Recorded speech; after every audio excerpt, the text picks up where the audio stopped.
나라 걱정 이전에 이제 자기 새로 만들어질 당을 걱정하실 분입니다. 드디어 탈당하셔가지고 이제 분당이요.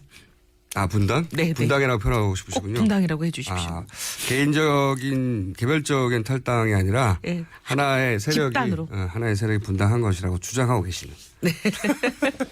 이현 의원님 나오셨고, 근데 이제 오시기 전에 바로 앞에서 안민석 의원이 말씀하시는 거 들으셨죠? 긴급 전화 와가지고 네네. 하루 남았는데 최순실 씨가 전 국민의 앞에 청문회 앞에 최순실 씨 때문에 이 청문회가 벌어진 건데 결국은 최순실 씨를 한 번도 부르지 못하고 청문회가 끝나게 생겼다. 이럴 경우에 누가 웃겠냐? 웃을 사람들이 있죠. 관련된 분들이죠. 네. 네. 특검을 두려워하고 계시는 분들. 네. 누가 웃겠냐 하시면서 그리고 이제 청문회 한계에 대해서 많이 지적했지 않습니까? 강제 구인권이 없어서 결국 안 되는 거라고. 그래서 이제 묘수를 낸 것이 어제 김성태 청문회 위원장하고 안민석 의원이 저희 방송에 나왔다가 그 아이디어를 들고 정세균 국회의장을 만나서 직권산정 하자. 요거 한 건으로 가지고. 그래서 청문회가 가진 한계를 이번 기회에 고치자. 근데 이제 국회의장은 직권상정을 되도록 안 하는 게 좋고 부담이 많잖아요. 그러다 보니까 이제 망설였던 부분이 있는 것 같아요. 의원님 보시기가 어떻습니까? 아니 이거는 청문회 이제 한계라고 계속 지적이 돼왔던 수십 거거든요. 년간 지적돼왔던 거죠. 예. 그리고 늘 고치자 하면서 그때마다 이제 청문회 끝나고 나면 또 잊어버리고 그렇죠. 맞습니다. 반복돼 왔던 거기 때문에 차지해야 된다는 거는 굉장히 국회의원들 사이에서도 공감대가 높고 국민들도 동의하시는 거예요. 네. 왜냐하면 청문회 지속적으로 중요 증인인데도 안 나오고 도무지 납득할 수 없는 이유로 안 나오는 사람들. 안 나와봐야 도피하는 사람들. 제지할 방법이 없는 거죠. 네, 그래서 이제 강제 구인을 그런 경우에는 이제 강제 구인을 하자. 네. 근데 강제 구인이 지금 법이 안 돼 있기 때문에 못 하는 거거든요. 그래서 네. 이 강제 구인법을 만들자는 얘기는 너무 오랫동안 돼왔던 거고 이번에 이제 최순실 국조를 하면서 거의 모든 사람이 폭발시정, 예. 이완영 의원 정도를 빼고는 전부 다 만장일치로 지금 되고 있는 상황이기 근데 때문에 법을 바꿔야 되거든요. 그러니까 이거를 내일 하루 정도 보대회가 있으니까 네. 의장이 직권상정하는 걸로 한번 설득을 해봐야죠. 그러니까 제 말은 뭐냐면 국회의장 개인에게 떠맡길 짐이 아니라 제가 보기에는 야당은 야당대로 그리고 이제 안민석 의원 혼자 힘으로 할 수 없는 그러니까 일이다 보니까 교섭단체 대표가 4명 아니에요. 지금 4당 체제니까. 보수개혁신당도 동참해달라는 제안인 것 같은데. 이게. 아, 그러니까 이제 3당 정도는 이게 될 것 같아요. 네. 근데 새누리당 하나만 빼고 3당이 합의하면 네. 저는 이거 국회의장도 이걸 무겁게 받아들이지 않겠어요? 그러기도 하거니와 국민들한테도 알려야 되는데 시간이 너무 짧다 보니까 긴급 새벽에 전화가 온 거거든요. 안민석 의원님. 의원님도 저는 이건 나서고 싶어요. 나서고 싶으세요? 네, 왜냐하면 저는 사실 이제 구치소가 둘이었잖아요. 서울교도소, 서울구치소, 남부구치소. 네. 저는 정호성, 안종범을 이제 신문하러 가는 팀에 속해 있었어요. 그래서 네네. 최순실 팀에 속해 있지를 않았는데 네. 다녀온 사람들이 너무 생생한 얘기를 많이 들었어요. 어떤 얘기? 앉아 있다가도 본인이 좀 기분 나쁜 얘기나 본인한테 불리할 것 같은 얘기가 나오면 계속 그 교도관인지 뭔지 하는 분을 불러서 나 여기서 그만하고 들어가겠다. 내가 여기 청문회 받으러 나온 게 아니다. 이거 청문회장이 아니고 난 증인도 아니다. 막 이러면서 계속 이제 일종의 갑질을 하는 거죠. 네. 갑질을 하다가 나중에는 구치소 안에서조차. 구치소 안에서조차. 청문위원 앞에서조차. 네, 처음에 이제 청문회원들이 갔는데도 몇 시간을 기다리게 하고 안 나온다고 버텼잖아요. 네. 근데 이제 그것도 보면 굉장히 여러 가지 의혹이 생기는 게 구치소장이 용인해 준 거죠. 이게 이제 그렇게. 법무부 장관한테 허락을 받는 것 같다는 거예요. 의원들이 전부 보기에는. 당연히 그렇겠죠. 처음에는 분명히 이제 위원장 한 사람이 핸드폰을 가지고 들어가는 걸로 다 합의하고 그다음에 최순실 씨도 나오기로 그렇게 다 합의를 해놓고는 갑자기 이제 막 직원들이 우왕좌왕하면서 어디론가 전화를 하고 그 지휘관이 담당자죠. 담당자가 밖에 나가서 전화를 한참 하고 오더니 안 된다. 뭐 이런 식으로 나오고 핸드폰 하나로 했던 거 전부 다 안 되고 핸드폰 절대 안 되고. 국회의원들조차 핸드폰을 다 뺐었다. 거기는 그래도 핸드폰 갖고 갈 수 있는 정도로 됐지. 우리 남부구치소는요. 종이 한 장, 볼펜 하나를 못 들고 들어갔어요. 말이 됩니까? 몸수색 다 당하고. 말이 됩니까? 아니 아예 종이 한 장을 못 들고 가라는 거예요. 아니, 핸드폰은 그렇다고 쳐요. 예를 들어서 이게 이제 시설물 사진 찍어서 밖으로 보낸다는 이유를 대서라도. 근데 아니, 종이 한 장은 못 들고 가는데 말이 됩니까 그게? 종이 한 장도 안 되고 차라리 종이를 뺏길래 그래서 저는 이 볼펜을 들고 가서 손바닥이라도 몇 개 중요한 증언을 써오려고 볼펜을 하나 들고 있는데 그것도 뺏겼어요. 진짜 이거는 그러니까 구치소 완전히- 단위에서 결정할 수 있는 게 아니에요. 아니요. 절대. 그리고 중간에 최순실 씨 경우 그 있었던 구치소는 얘기를 들어보면 중간에 계속 그 전화를 어딘가 하더니 나중에는 이제 소위 말하면 교도관이라 그러나요? 그 왜 이렇게 일종의 시큐리티 가드 같은 무장 사람들. 교도관. 이렇게 까만 옷 입고 네네. 무장하신 분들. 그런 분들이 막 우르르 들어와가지고 거의 국회의원들을 일종의 신변의 위협을 느낄 정도로 압박을 한 거예요. 구치소 내에 폭력 네. 사태가 발생했을 때 네. 죄수들 제압할 때 예. 출동하는 사람들이거든요. 일종의 폭력으로 제압하시는 그런 네. 분들 이제 위력으로 하시는 그런 분들이 쫙 그 와가지고 국회의원들 앞에? 국회의원들을 둘러싼 거예요. 국회의원들을 예. 지금 최순실 만나러 왔는데 예. 이거는 구치소장이 결정할 수 없는 일입니다. 아니, 그러니까 밖에 어디 나가서 감이요. 구치소장이 밖에 나가서 계속 누군가와 전화를 하고 그러고 와서는 처음에 합의했던 모든 거를 다 깨고 안 된다 그러고 뭐 다 뺐고 종이 한 장도 안 된다고요? 예. 그러니까 뭐든지 기록해서 가져 나갈까 봐. 그분들의 증언을 기록해서 갖고 나갈까 봐 야. 그런 것 같아요. 그랬는데 아니 이 얘기를 왜 그때 다 가셨던 분들이 왜 안 한 거죠? 부끄러웠나 보다. 안 물어봤겠지. 근데 이제 왜냐하면 그렇게까지 모욕을 당하고 어떻게 보면은 국회의원들이 그냥 김갑순 김갑돌이 아니잖아요. 그러니까요. 국민의 대표 아니에요. 네. 근데 국민의 대표가 이런 모욕과 능멸을 당해야 되냐 하는 자괴감이 들었지만 그래도 국회의원들은 어쨌든 최순실을 보고 증언을 듣기 위해서 그 모든 걸 감수하고 들어간 거예요. 모욕을 감수하고. 들어갔는데도 계속 앉아서 불성실한 답하고 엉뚱한 소리하고 무슨 백을 믿고 그러겠습니까? 누구겠어요. 우리나라에 백은 하나밖에 더 있나요? 근데 그러더니 야. 결국 나중에는 중간에 약속한 시간 동안은 얘기를 하기로 했는데 화장실 간다고 그러면서 이제 계속 화장실을 가겠다고 버텼대요. 네. 화장실은 못 가게 할 수 없는 거 아니에요. 네. 그분이 진짜 화장실을 갈 절박한 상황인지 그렇죠. 아닌지 이쪽에서 알 수도 없는 거고. 예. 그래서 화장실을 다녀오시라 했더니 안 들어오는 거예요. 화장실 갔다가. 안 들어왔대요. 그래서 왜 안 들어왔나 나중에 알아보니까 기다리다 아예 본인은 이쪽으로 일종의 청문을 하기로 한 장소에 오지 않고 화장실을 핑계로 빠져나가는 걸로 빠져나가 버려요. 애초에 얘기가 돼 있었나 보군요. 뭐 그런 일부터 아니, 너무 기가 막히게. 구치소장을 청문회장에 불러야 되겠네요. 다음 사무소장에. 그러니까 이게 지금 법무장관과 다 연결이 돼 있는 거 아니냐. 왜냐하면 이 구치소 안에서 일어나는 CCTV도 없는 곳에서 일어나는 일을 실시간으로 정확하게 알고 있더라는 거예요.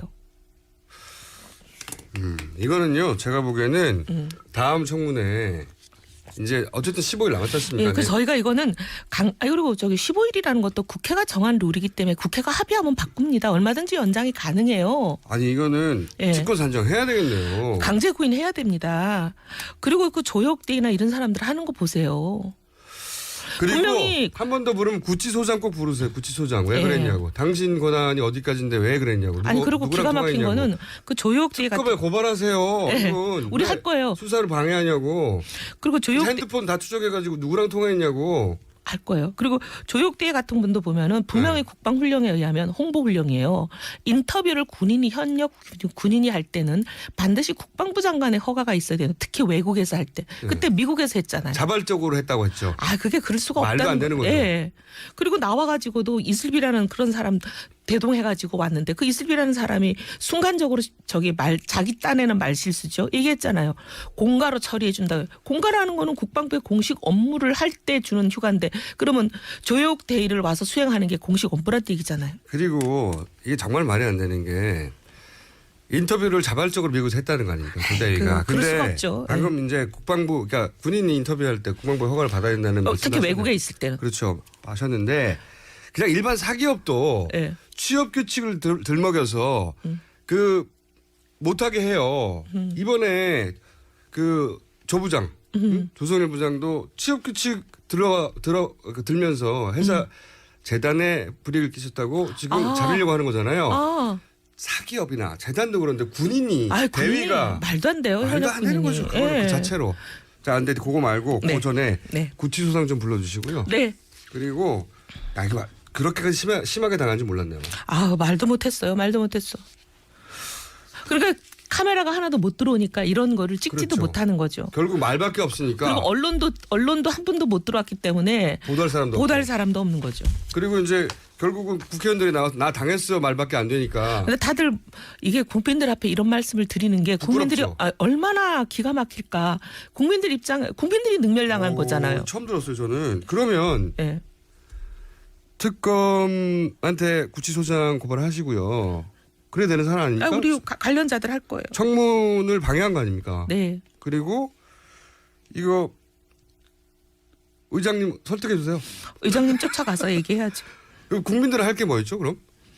국민들은 여기에 대해서 여론 조성해 주시고, 왜냐하면 결국은 정치인들은 여론에 의해서 좌지우지 되는 거거든요. 국민의 심부름꾼이니까 국민이 명령하면 안 할 수 없는 거 아니에요? 국민들이 명령해 의장실에 주시는, 전화해야 되는 겁니까? 네, 명령해 주시는 걸로 여론을 형성해 주십시오. 그 의원들에게 전화하고 예. 그리고 의장님에게 이렇게 느끼는 분들, 반대로 느끼는 분도 있겠죠. 뭐 최순실 없이 청문회 끝내야 된다고 생각하는 4% 있으시잖아요. 어쨌든 그런 분들도 있겠지만 그런 분들 이외에 청문회장에서 최순실 씨가 최소한 한 번은 서야 된다고 생각하는 분들은 방법이 남았다는 거죠. 네. 여태까지는 없었는데. 네. 잘 알겠고요. 이거 직권산정 해야 되는 사안인 것 같습니다. 사실 수십 년간 안 됐거든요. 아까 말씀하신 대로. 네. 청문회 끝나면 똑같은 얘기 반복됐어요. 기사 찾아보세요. 항상 강제 구인이 안 된다는 얘기는 계속 나와서 입법화해야 된다고 그랬는데 잊어버리잖아. 네. 세상 바쁘게 돌아가니까. 막 또 예산 걸리고 뭐 걸리고 하다 보면 거기 쫓아다니다가 또 그냥 잊어버리고. 네, 넘어가고. 수십 년째 못한 건데 이번에야말로 아직 기회가 남았다. 마지막 기회가. 자, 그 얘기를 하고 조윤선 전 장관 서초에서 본인과 경쟁을 했던 분이라 참 제가 말씀드리기가 어렵습니다. 어렵기 때문에 네.